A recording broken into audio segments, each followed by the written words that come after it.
예, 주의 이름으로 축복합니다. 오늘은 추수감사절입니다. 우리 추수감사주일 여러분 또 계신 그곳에서 또 하나님을 기뻐하며 또 감사하는 복된 날 되시기를 바랍니다. 오늘 감사절 나눌 말씀은 다니엘서 말씀입니다. 다니엘서 6장 10절 말씀입니다. 다니엘서 6장 10절 말씀 한 절 말씀을 같이 보도록 하겠습니다.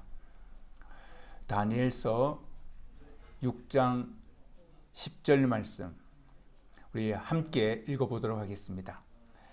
다니엘이 이 조서에 왕의 도장이 찍힌 것을 알고도 자기 집에 돌아가서는 윗방에 올라가 예루살렘으로 향한 창문을 열고 전에 하던 대로 하루 3번씩 무릎을 꿇고 기도하며 그의 하나님께 감사하였더라. 아멘. 예, 오늘 감사절인데요. 지난해 함께 나누었던 추수감사절이 생각납니다. 작년 11월 초에 저희가 천신만고 끝에 곤명에 들어왔지 않습니까? 추수감사절을 그때 맞이하고 대면 예배로 모일 수 없으니 우리가 한미정 식당에서 샷다를 내리고 그렇게 함께 조금 어두컴컴한 데서 그렇게 감사절 예배를 드렸습니다. 그래도 우리가 감사하고 또 기뻐했습니다. 저는 무사히 곤명에 돌아와서 여러분들을 다시 만나서 기뻤고요. 또 여러분들은 식당에라도 모여서 다시 예배드릴 수 있게 되어서 또 모두들 기뻐하셨습니다. 다들 힘겨운 중에도 피할 길을 여시고 함께 하신 하나님의 은혜에 감사를 드렸습니다. 그리고 또 이렇게 한 해가 흘렀네요. 지난해 감사절 때는 조금만 더 참으면 모든 면에서 정상적으로 회복될 것이라 기대했는데 1년이 흐른 지금까지도 정상적인 일상이 회복되지 못하고 있습니다. 코로나 위기에 어떻게든 생존해야겠다는 마음으로 서로가 격려하고 붙들어주며 또 한 해를 잘 견디어 주셨습니다. 여러분들이 주 안에서 자랑스럽고 또한 주의 이름으로 여러분들을 축복합니다. 하나님의 때는 우리의 기대와는 다르다는 것, 이것은 여러분들 모두가 잘 알고 계실 것입니다. 우리는 당장 지금이라도 코로나가 진정되고 또 모든 생활과 예배가 정상적으로 회복되기를 소망하고는 있지만 하나님께서 이루어 가시는 일과 때는 우리가 다 이해할 수 없습니다. 한 가지 확실한 사실은요, 지금의 어려움과 위기는 하나님께서 우리 각자를 온전히 만들어 가실 조건으로 사용한다는 사실입니다. 하나님의 사람이 만나는 어려움, 하나님의 자녀가 만나는 위기는 하나님의 백성들이 하나님을 더 깊이 체험하고 하나님을 더 구체적으로 알아가는 계기일 뿐입니다. 이삭이 그랄 땅에서 블레셋 사람들에게 우물을 강탈당하는 일이 반복되었을 때요, 이삭은 그와 같은 고통과 위기 속에서 그는 살아계신 하나님이 자기와 함께 하신다는 것을 강하게 체험하였습니다. 그 아픔이 하나님께 감사의 대잔을 쌓는 계기가 되었고요. 또 거기서 여호와의 이름을 부르는 계기가 되었다는 사실을 우리는 창세기 26장 말씀을 통해서 보았습니다. 에스더도 그렇습니다. 에스더가 페르시아의 땅에서 자신과 유다 민족의 백성들이 교활한 하만에게 모두 몰살당할 위기에 처해졌을 때 에스더는 금식하며 기도할 수밖에 없었습니다. 죽으면 죽으리다 라고 말하면서 그녀는 아하수에로 왕 앞에 나아가죠. 에스더 4장 말씀이었습니다. 바로 거기서 에스더는 하나님께서 친히 바사 왕 아하수에로의 마음을 움직이시는 하나님을 체험합니다. 그 큰 위기가 포로된 땅에서 안주하고자 했던 이스라엘 백성들의 마음을 더욱 하나님을 향하도록 강하게 하는 계기가 되었습니다. 그때 유다 백성들이 하나님의 구원에 감사하고 절기를 만들어 잔치했다는 이야기가 에스더 9장 말씀이 있었습니다. 성경의 역사가 오늘 우리에게도 이것을 분명하게 증거하고 있습니다. 하나님의 자녀가 현실에서 만나는 어려움과 위기는 하나님을 더 깊이 체험하고 하나님을 더 구체적으로 알아가는 조건이 된다는 사실입니다. 지금 우리가 직면하고 있는 어려움과 위기도 그럴까요? 코로나 위기, 그리고 교회 존립의 위기, 그리고 경제적 어려움과 응답되지 않는 기도로 인한 답답함, 이 모든 것도 우리 하나님을 더 깊이 체험하고 하나님을 더 구체적으로 알아가는 계기가 될까요? 예, 확실합니다. 그렇게 될 것입니다. 하나님을 신뢰하며 그분의 신실하심을 의지하고 인내하는 그 사람이 이삭이나 에스더가 경험한 하나님의 함께하심을 경험하게 될 것입니다. 그런데 이 놀라운 은혜를 경험하는 길에서 우리 믿음의 선배들이 빠뜨리지 않았던 하나의 중요한 과정이 있었다는 것을 오늘 본문 말씀을 통해서 알 수 있습니다. 그것은 하나님을 향한 감사였습니다. 오늘 본문에 등장하는 다니엘을 보십시오. 그는 아주 젊은 나이에 바벨론의 포로가 됩니다.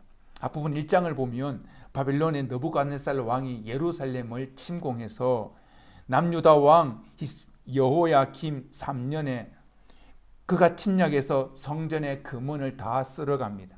그리고 나라의 귀인들을 포로로 데려갑니다. 그 중에는 흠없고 용모가 아름다우며 모든 지혜를 통찰하며 지식에 통달하며 학문에 익숙하여 왕궁에 설 만한 소년들이 포함되었다라고 성경이 기록합니다. 여기서 말하는 소년은 10세 이하의 그런 소년이 아니라 10대에서 30대 초까지의 남자를 뜻하는 말이었습니다. 신학자들은 다니엘의 바벨론 땅에서 다니엘이 3년의 준비 과정을 거쳐서 바로 등용된 것을 보면 그가 아마도 20대는 되었을 것이다 라고 그렇게 주장하고 있습니다. 아무튼 그는 포로로 끌려간 나라에서 하나님의 사람으로 살기로 결단하죠. 그래서 우상에게 바쳐진 고기를 먹지 않기로 했고요. 느부갓네살 왕이 꾼 꿈을 해석할 때도 항상 하나님 여호와를 강조했습니다. 꿈을 주시는 분도 하나님, 그 꿈을 해석하시는 분도 하나님, 그 꿈대로 이루시는 주체도 하나님이라는 것을 제국의 왕 느부갓네살 앞에서 당당하게 반복해서 말하곤 했습니다. 다니엘의 정직함과 살아계신 하나님의 영에 붙들려 있음과 그의 탁월한 지혜와 학문이 왕으로부터 인정받게 되어서 그는 느부갓네살 왕과 그 이후 벨사살 왕, 그 이후 다리오 왕까지 그는 특별한 총애를 받습니다. 다리오 왕 때에는요, 3명의 총리 중에 으뜸이었고요. 민첩한 그의 마음과 뛰어난 리더십 때문에 왕은 그를 세워 전국을 다스리게 하였습니다. 당연히 다니엘은 본토 출신의 다른 신하들로부터 시기를 받을 수밖에 없었습니다. 그들은 다니엘을 제거하려고 허물을 찾고 고발할 조건을 찾아보았지만 어느 곳에서도 찾을 수 없었습니다. 앞부분 4절에 말씀이 있었습니다. 이는 그가 충성되어 아무 그릇됨도 없고 아무 허물도 없었음이었더라. 그래서 다른 신하들은 다니엘을 제거하려는 특별한 계략을 꾸밉니다. 왕에게 간청해서 앞으로 30일 동안은 왕 외에 어떤 신이나 사람에게 무엇을 구하면 사자굴에 던져 넣는다는 법률을 제정합니다. 앞에 7절 8절이었습니다.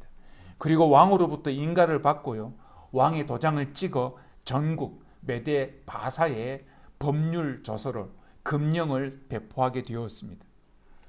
다니엘을 시기했던 신하들은 다니엘이 여호와 하나님을 섬긴다는 사실을 잘 알고 있었습니다. 당시 왕의 도장이 찍힌 법은 변경할 수가 없었습니다. 간교한 신하들은 이 금령을 정하고 난 다음 아주 박수를 치며 좋아했을 것입니다. 반대로 다니엘은 자기 죽음이 코앞에 다가오는 위기를 맞이합니다. 그는 이 금령이 자신을 제거하기 위한 대적들의 술수였음을 알고 있었습니다. 자신도 하나님께 기도하는 행위를 멈추지 않으면 사자굴에 던져질 수밖에 없다는 사실도 알고 있었습니다. 젊은 그가 포로가 된 고통을 겪은 이후에 가장 큰 위기를 맞이합니다. 죽음의 위기 앞에 선 다니엘의 마음가짐과 행동을 오늘 본문에서 우리가 함께 읽었습니다. 다니엘이 이 조서에 왕의 도장이 찍힌 것을 알고도 자기 집에 돌아가서는 윗방에 올라가 예루살렘으로 향한 창문을 열고 전에 하던 대로 하루 3번씩 무릎을 꿇고 기도하며 그의 하나님께 감사하였더라. 저는 다니엘서를 읽어 내려가다가 이 구절 앞에서 멈추게 되었습니다. 그리고 읽고 또 읽었습니다. 성경 말씀은, 오늘 이 본문의 말씀은 그의 행동을 5가지로 나누어 기록하고 있었습니다. 다니엘이 금령의 조서에 왕의 도장이 찍힌 것을 알았다. 그리고 그는 자기 집에 돌아가서는 곧장 기도방 윗방에 올라갔다. 3번째로 그는 예루살렘을 향한 창문을 열었다. 숨지 않았다는 의미였습니다. 그리고 4번째는 전에 하던 대로 하루 3번씩 무릎을 꿇고 하나님께 기도하였다. 여기까지는 이해가 됩니다. 다니엘이 바벨론에 끌려오면서부터 그는 믿음의 사람이었고 하나님을 섬기는 일에 자기 목숨도 걸 수 있었으니까 어쩌면 다니엘에게 어울리는 믿음의 행위였습니다. 그런데 그 다음에 마지막에 있었던 말씀이 저를 막아선 것입니다. 어떤 말씀이에요? 그의 하나님께 감사하였더라는 말씀이었습니다. 그의 하나님께 감사하였더라. 위기를 맞았으니 기도하는 길 밖에는 없었을 것입니다. 하나님의 사람이 기도하지 않고는 존재의 의미가 없으니까 이 같은 위기에 하나님께 기도하는 것은 당연한 것이었습니다. 그런데 다니엘이 자신을 시기하는 무리에게 죽임을 당할 위기 앞에서 자신의 하나님께 감사를 드렸다니요. 도대체 그는 하나님께 무엇을 감사했을까요? 다니엘이 하나님께 드린 감사의 내용에 대해서는 성경에 나타나 있지 않습니다. 다만 그가 포로된 땅에서 틀림없이 소유하고 있었을 두루마리 율법서와 다윗과 다른 믿음의 선배들이 지은 시편의 조각들을 통해서 그가 드렸던 감사의 내용을 충분히 예측할 수 있습니다. 다니엘 자신보다 1000년 정도 앞에 있었던 모세와 400년 정도 앞서 있었던 다윗의 고백을 다니엘도 틀림없이 기억하고 또한 묵상하고 있었습니다. 다니엘 자신보다 앞서 존재했던 믿음의 선배들이 하나님의 말씀과 그들의 삶으로 남겨준 가르침을 그도 새기고 있었을 것입니다. 모세를 통해 전해진 하나님의 약속도 다윗을 통해 배운 하나님의 존재, 실제도 틀림없이 기억하고 있었고 그것을 통해 하나님께 감사할 수 있었던 것입니다. 신명기 12장 말씀을 우리가 연초에 보았습니다. 모세가 약속의 땅에 들어가는 백성들에게 그들이 평생에 지켜 행할 규례를 전해주는 부분이 신명기 12장에 있었는데요. 그 내용에 이렇습니다. 약속의 땅에 들어가면 이것을 잊지 말라고 합니다. 오직 너의 하나님 여호와께서 자기 이름을 두시려고 택하신 곳, 그 계실 곳으로 찾아 나아가서 제사를 드리며 거기서 먹고 즐거워하라는 명령을 주었습니다. 제사를 드리며 어떤 제사요? 감사와 서원제와 번제, 이런 제사입니다. 이 제사를 드리며 거기서 먹고 즐거워하라.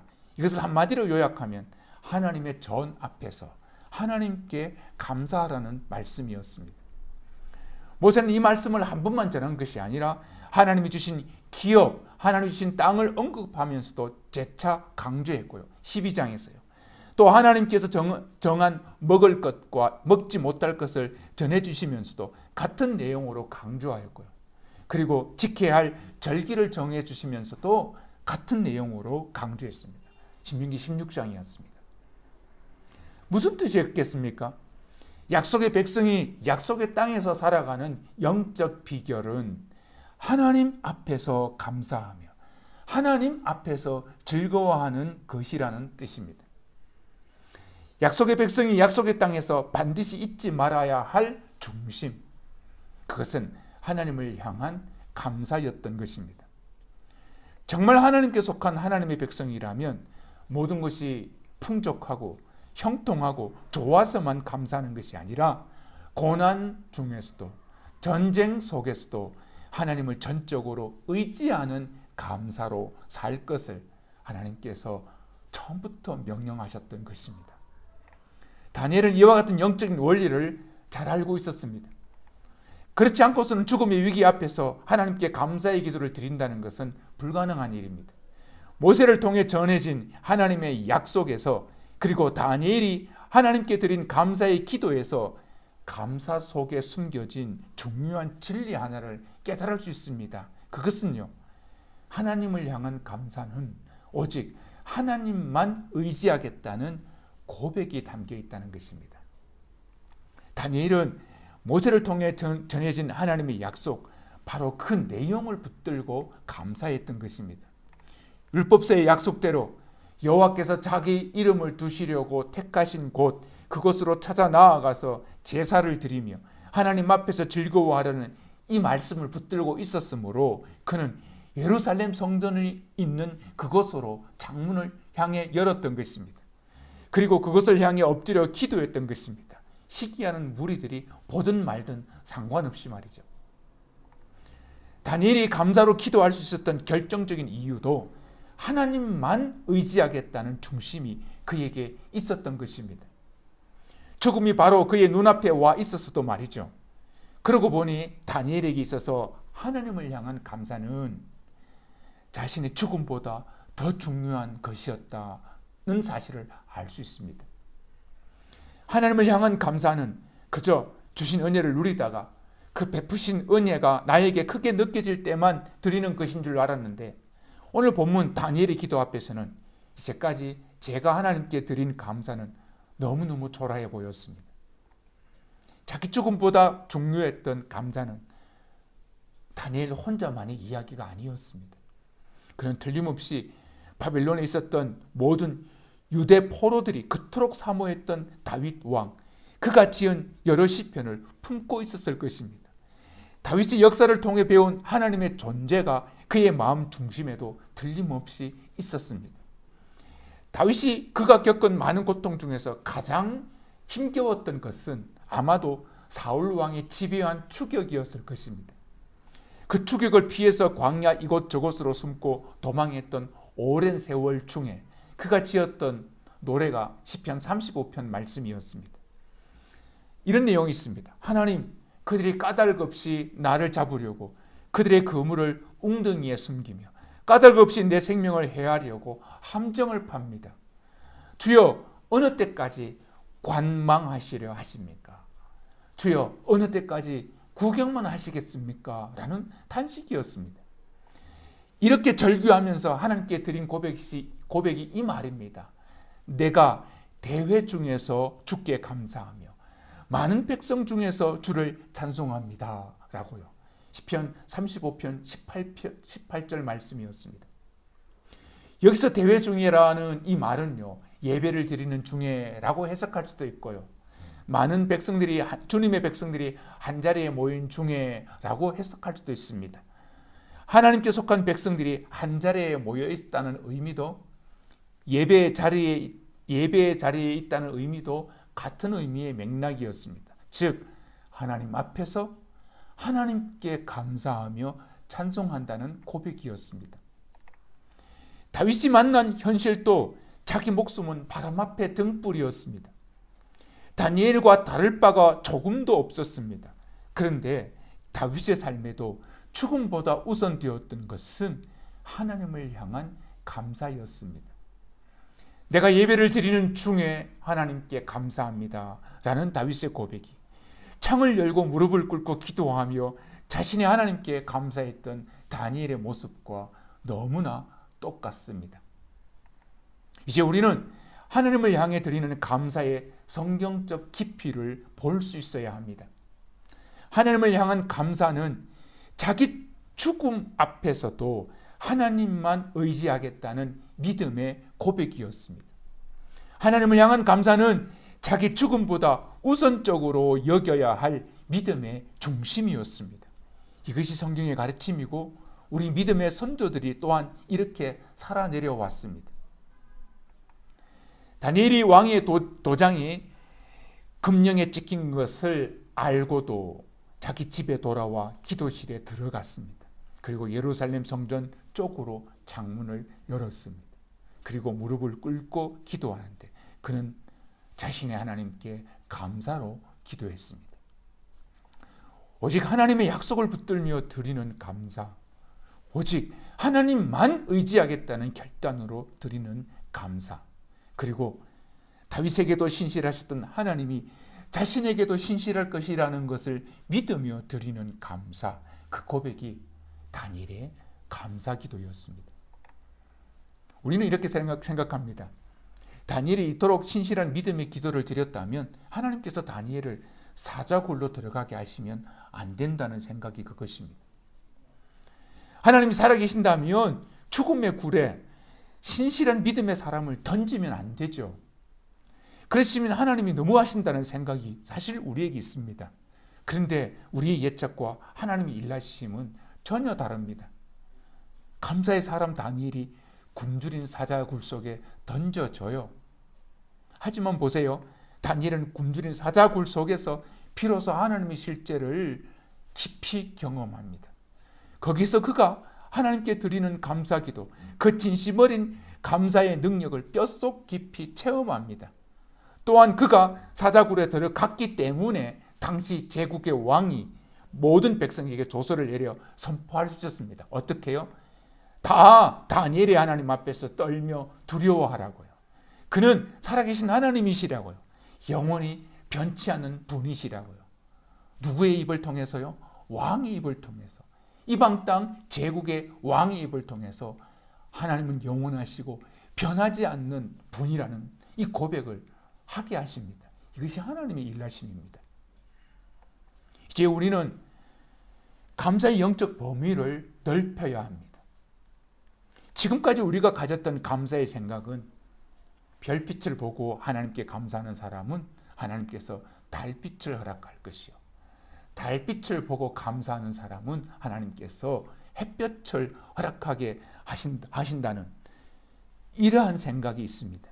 매사에 감사합시다. 하나님께 감사하면 하나님이 더 좋은 것으로 갚으십니다. 하나님께 하나를 감사하면 하나님은 10가지로 더 갚아주실 것입니다. 우리는 이렇게 배워왔습니다. 물론 틀린 말은 아닙니다. 그러나 이런 감사는 단면입니다. 성경에서 말씀하시는 감사에 대한 가르침으로는 입체적이지는 못합니다. 다니엘이 드렸던 감사 기도에서 우리는 이것을 깨달을 수 있습니다. 하나님께 드리는 감사는 나는 오직 하나님만 의지하겠다는 결단이라고요. 이것 없이 감사할 수 없습니다. 하나님께 드리는 감사는 나의 죽음보다 더 중요하게 여길 우선순위입니다 라는 마음가짐입니다. 이것 없이 감사할 수 없습니다. 하나님께 감사하는 사람도 사자굴 속에 던져질 수 있다는 생각이, 그것이 성경의 가르침입니다. 사자굴 속에 던져질 위기 앞에서도 하나님께 전심으로 드려야 할 고백이 감사라는 것, 이것이 자기 마음, 자기 신앙의 중심에 있는 것, 이것이 진짜 신앙이라는 것입니다.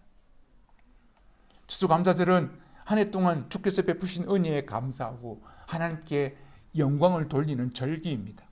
기쁨도 있고 잔치도 있고 감사의 고백도 있습니다. 하나님 감사합니다. 하나님 고맙습니다. 라고만 끝날 것이 아니라 오늘 우리가 드리는 감사는 결단이 되어야 합니다.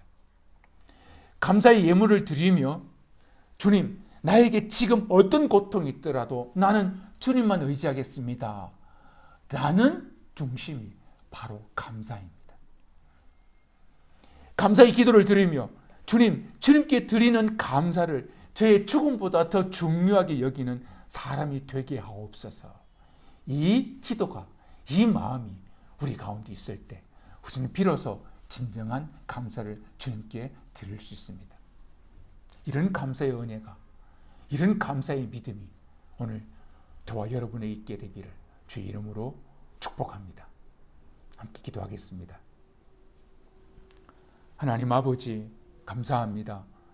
하나님께서 또 이 코로나 위기 가운데 흩어져 예배도 드리지 못하는 상황 가운데서 하나님 우리를 지켜주시고 교회를 붙들어 주시고 주의 백성들을 붙들으신 그 모든 은혜에 감사합니다. 우리가 위기에 있고 교회 존립의 위기에도 있고 경제적 어려움도 있고 정말 신음하는 고통도 있지만 하나님, 이 모든 어려움, 위기와 고난 속에서도 우리는 하나님만 의지하겠다는 그 고백으로 이 감사를 지킵니다. 하나님, 다니엘이 가졌던 그 죽음의 위기 앞에서 하나님께 드렸던 감사, 그 마음으로 오늘 우리가 주님 앞에 감사의 예물을 드리며 또한 감사의 기도를 드립니다. 우리의 감사를 받아주시고 하나님, 어떤 고난 가운데서도 나의 죽음보다 더 중요한 감사를 잊지 않는 오늘 우리 모두가 되게 하여 주옵소서. 주님 앞에 영광을 돌립니다. 이렇게 하실 하나님을 찬양하고 예수 그리스도 이름으로 기도드리옵나이다. 아멘.